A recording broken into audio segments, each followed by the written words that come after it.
في هذه الحلقة الفن المعماري في مدينة يافع اليمنية أصالة وإبداع. مشاهدينا الكرام ومرحبا بكم في حلقة جديدة من برنامج مراسلو الجزيرة.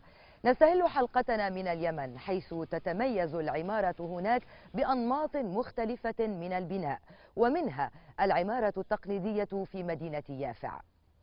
ففي مدينة يافع طريقة متميزة في وضع الحجارة فوق بعضها لتشكيل مبان شاهقة.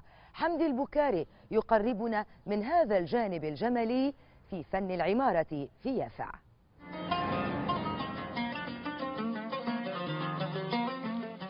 ناطحات سحاب بحكم التاريخ، لكنها من حجر خالص. تاريخها هو تاريخ المنطقة نفسها.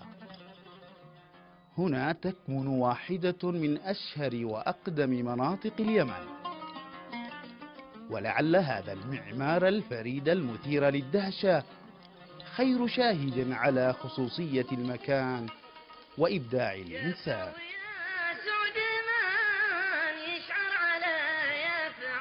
هنا بلدة يافع، وتقع إلى الشمال الشرقي من محافظة عدن في جنوب اليمن. وهنا أيضا سجل أهالي يافع وجودا مبكرا في الحضارة اليمنية القديمة.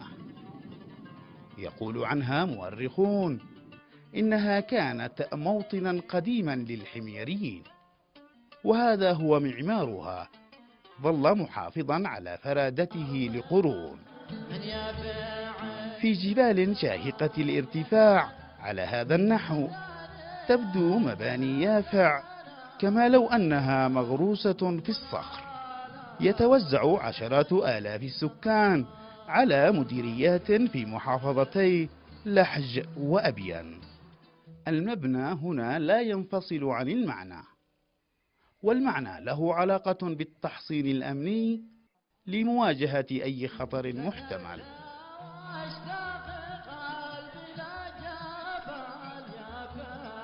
بيوت شيدت على نحو يجعلها أكثر قوة وتماسكا لمواجهة ظروف القتال وتقلبات الطبيعة.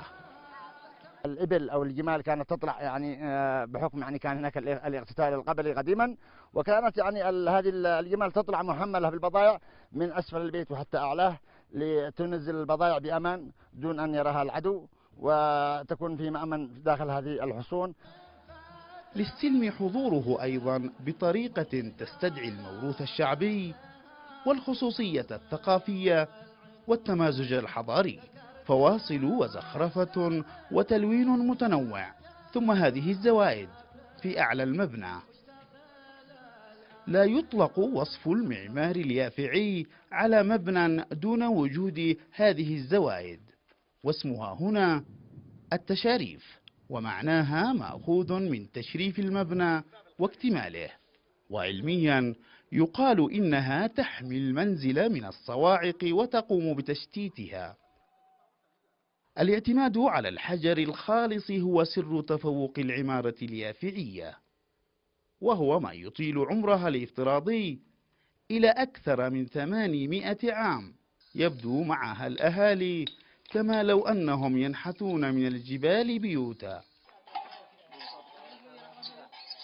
في الانتظار يكون أحد معلمي البناء ومساعدوه. يا مرحبا حيا وسهلا يا بالاصلاح الزرعي. هذا واحد من أمهر البنائين في يافع، ببراعة يتقن مهمته. عليكم السلام ورحمة الله. سلام الله حالك. التراث الأول، شوف هذا الشامخ منه 5 دور مع المسعى مع التجاريف، وهذا منه 4 دور اشتغلته في عام، بدأته في عام 74 هذا، وهذا في عام 2002 ألغته. آخرون يقومون بدور مختلف، إنهم ينحتون أشكالا من الحجر نفسه على الواجهة، كمن يصيغ للمبنى هويته. هندسيا يبدو المنزل اليافعي من الداخل مصمما لاستيعاب الظروف والاحتياجات المختلفة في أوقات السلم والحرب.